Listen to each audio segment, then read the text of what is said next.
Welcome ladies and gents, Chris Andre here, let's talk boxing. Before we get into the nitty gritty of this video, I want to thank each and every one of you. We've hit 7,000 subscribers, a lovely milestone for this channel.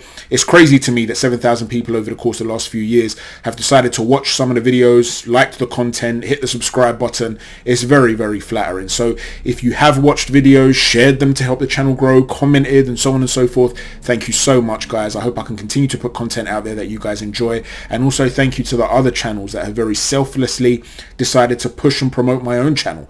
People like Hatman, people like G-Man, and so on and so forth. Thank you so much, guys. Let's tackle content now that hopefully you guys do go on to enjoy as well, and that's Anthony Joshua giving an interview with Louis Theroux. Now, for those of you that might not know, and I'm sure most of you are aware of Louis because he's become very famous now, he's a mainstream interviewer who became famous by putting himself in awkward situations initially. He would interview people on the peripheries of society, and he's got this dorky, sort of nerdy personality. In some ways, it was similar to the way Kugan Cassius would make himself look initially when he'd be interviewing Adam Booth. He'd ask questions, he'd look at the camera awkwardly, and, you know, Adam Booth would say something that would make him uncomfortable and so on and so forth. Well, he then started to tackle more serious topics, still looking at people on the peripheries of society, but often shining a spotlight into the darkest corners of society. He might be looking at victims of certain serious crimes or perpetrators of very serious crimes, even when those victims might have been children, for instance, or people that were suffering from terminal illnesses and they're sharing their experiences. Some of these things are really difficult watches, and he was able to sort of bring that onto the screen and make it palatable for some people, and he became a lot more famous as a result. Well, more recently he's been interviewing celebrities, and he uses his quirky humor to try and get them to relax, Anthony Joshua being the latest example. Well, to be honest with you, I actually thought it was a little bit annoying in this particular interview. He was interrupting AJ an awful lot. And one thing I'll tell you about Anthony Joshua, whether you're looking at interviews of him with other boxing journalists or whether you're speaking to him in real life, because I've met AJ on a few occasions. Now, one of the things that stands out is that he has a really, really intense method of listening to what you've got to say. In other words, when you're speaking to AJ, you feel like you're speaking to AJ. He's not sitting there looking around, chatting to other people, barely giving you the time of day. He's really trying to absorb all the information that you're giving him. He might have discarded it down the line, who knows? But he was listening in that moment. And with Louis, you could see that there was this thing where they're trying to talk over each other. And at points, in my opinion, you saw a little bit of rage bubble in there with Anthony Joshua. Frustration, not aimed at Louis, but in general. And he still maintained that statesman-like persona, very approachable, you know, knows when to be very smiley and likable. AJ's a very likable guy. But beneath that, if you're trying to read between the lines, I think there's a fire there. And that fire, which many people have questioned whether it's there, that hunger, is still a potential weapon to propel him to where he wants to be. We'll get into that in a moment. The first thing that stood out to me, though, from this particular interview is that Louis, in his typical sort of awkward style, asks Anthony Joshua, "Can you take me?" And AJ's shadowboxing in front of him at the time, and he's got a smile on his face. But despite having a smile on his face, he answers seriously, and he says, yeah, I can take you. And Louis says, "How do you know?" Now, it's such a ridiculous question if you've ever seen Louis Theroux, because AJ would jab the bag that he's standing next to and break his ankle. He's a beanpole of a man, is Louis Theroux. He'd have no chance in any measurable way. But AJ responds by saying it's not the physical, but it's the question of the ring IQ. It's also the physical, right? But he's answering in a very diplomatic way. Now, obviously, Louis Theroux's messing around, and he says to him, "I can't believe you answered that question seriously." And Anthony Joshua says, "Well, I'm just answering that question honestly." And immediately afterwards, Louis Theroux takes sort of half a step towards AJ. AJ starts cracking up and says, "Why are you taking a step forward?" And it does then become a joke, right? But in terms of the answer he gave initially, he was almost trying not to hurt the feelings of Louis Theroux and saying, you know, it's not your physicality, it's just the ring IQ. He's answering it as though he's answering the question seriously. What that did to me is suggest that Anthony Joshua is still concerned about what people will spin or what people will analyze when he has something to say. And this is not a standalone issue in this particular interview. The reason I'm saying this is because later on in the interview, you see more examples of this where he addresses it directly. On one occasion, he said that he's in it for the money and people want to analyze every little thing that he says. And Louis actually corrects him and says, "Well, you've also said it at the Oxford Union, so you've said it on a couple of occasions." And again, AJ is trying to sort of analyze the situation and say, why don't people come and speak to me and ask me, in other words, why don't you clarify? Well, the thing is, AJ is not necessarily the most accessible of people because he's so famous and so many people want interviews. So you can't really blame people for analyzing what it is that he said. It's his own words. That's what we're doing right now on this channel, right? There's no malice aimed at Anthony Joshua. You're trying to analyze where he's at mentally. But you can see that there's an element of him where he's thinking, should I say this or should I say that? Are people going to misconstrue it? Now on this channel, like I said, we've broken 7,000 subs, but that's not exactly anyone being a big deal, right? We don't even show up on the radar in comparison to the global fame of Anthony Joshua.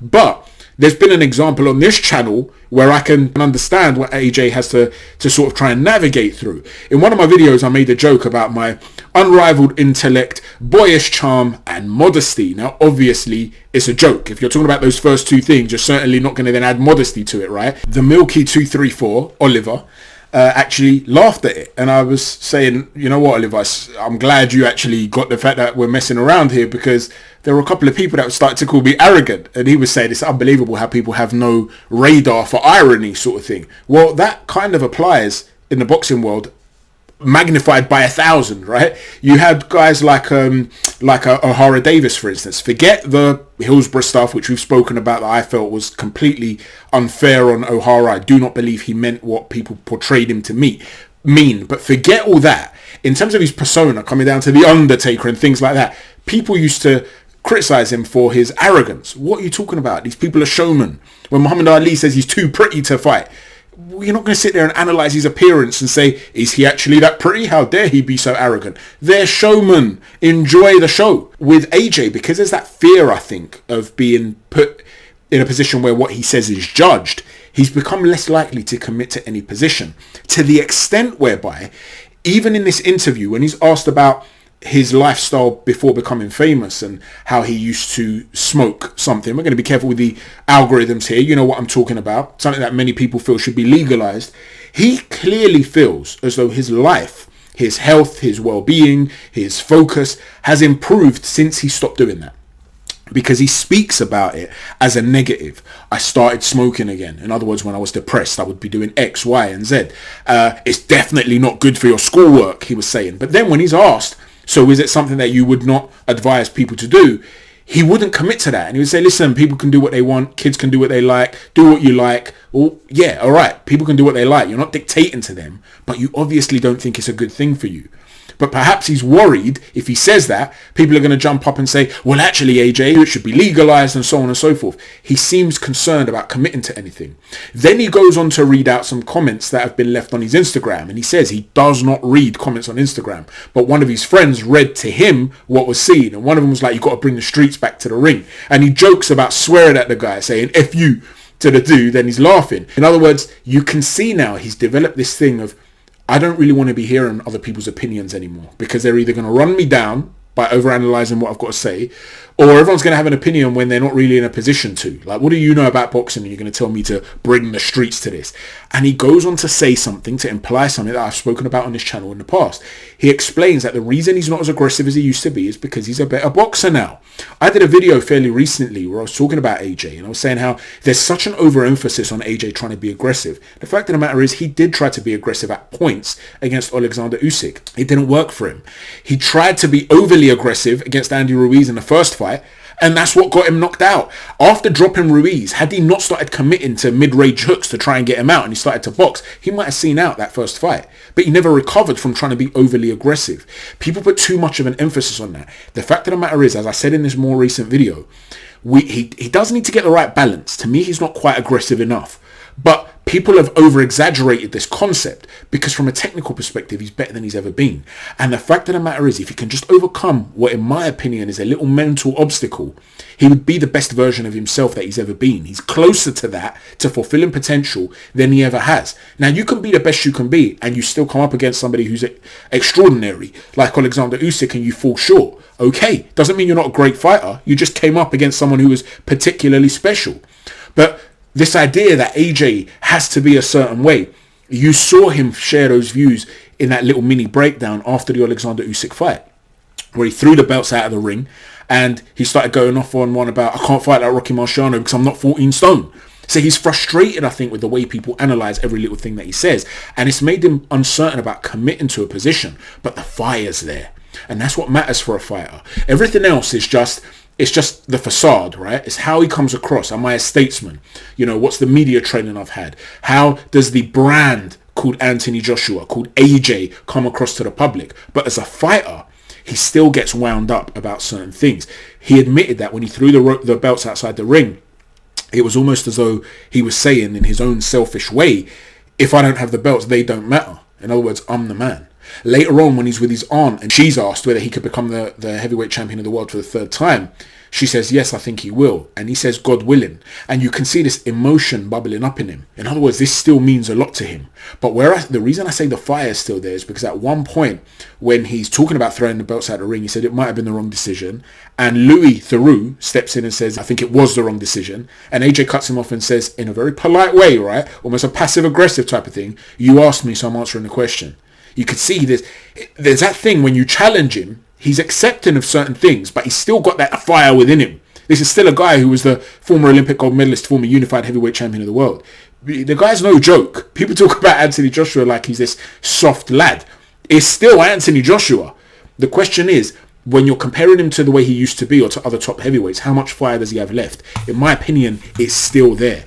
And the disappointment that he had by not knocking out Franklin, which again is highlighted in this particular interview, it shows that he's also set himself a high standard. It goes beyond just winning. He wants to put on a show. And he says that he would love to beat Tyson Fury. He would be over the moon about it. Why would I be over the moon by beating a guy like Jermaine Franklin, who I'm expected to beat? So again, his standards are still high. In fact, when you watch the interview, you could see that Theroux realizes he's touched a nerve. And he actually says, are you all right? Should we, have a cup of tea? And AJ's like, yeah, let's go to the kitchen. AJ's not reacted in a way that warrants somebody to get intimidated. He hasn't acted aggressively. He hasn't been rude. He's actually conducted himself like a gentleman, which is what you tend to now associate with Anthony Joshua. But you could see below the surface, he didn't like it. There was that bubbling intensity. And you want a heavyweight champion or former heavyweight champion who wants to become a heavyweight champion again to have that fire. You don't want him to be this ultra soft guy. You want him to be a nice guy. You don't want to change who he is. That's who he is. But you don't want him to be that sort of soft guy who's almost ready to submit. You don't want that submissive gesture. We spoke in the last video of Tyson Fury and we spoke about Robert Sapolsky and the baboons and analyzing their behaviors. You don't want Anthony Joshua to be involved in submissive gestures. He's a man that still wants to be top of the heap.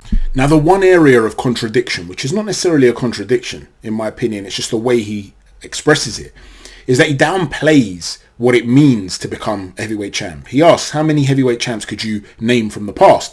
And Theroux says Mike Tyson, and AJ cuts him off and says, yeah, but you're talking about the creme de la creme. How about the others? Could Theroux name you every heavyweight champion of the past, or even 10 of them? If you take out a few of the legendary elites that have transcended the sport in terms of their public persona, how many of them would he know? Does he know who Floyd Patterson is? So he downplays that. But Louis is very perceptive in saying to him, on the one hand, you're downplaying the importance of it, but then on the other, it really means something to you. For me, it's just a question of him trying to take away pressure from himself. Okay, I've made a lot of money. That's what this is ultimately about. That's where the money aspect comes in. I've secured my life, my child's life. There's generational wealth there. That's what this is really about. I don't want to be like Holyfield. He brings up Holyfield or Mike Tyson, who made so much money and they lost their money, right? I don't want to be those guys. Yet they're legendary heavyweights. Yes, of course, I also want to be a legendary heavyweight, but I can end up achieving great things and I won't get the respect for it anyway. But it still means so much to him. So it becomes a personal battle for himself now while he's taken away the pressure because he's achieved what he set out to achieve by setting up his life and his family's life. So to me, there are contradictions there, but they make sense. There's also some fire there where he's not overstepped a mark, but it shows the hunger still there. So to me, AJ came across very well in this video. If you're talking about a guy who still wants to become a heavyweight champion of the world, I like the signs that I'm seeing. Let me know what you think in the comment section down below. Everybody likes to analyze an Anthony Joshua interview. Do you agree with me, or do you think there are still concerns about where he is mentally? Thanks for watching. Don't forget to hit a stiff jab on the like button, a right cross on the subscribe button, and an uppercut on the notifications button. Take care. God bless.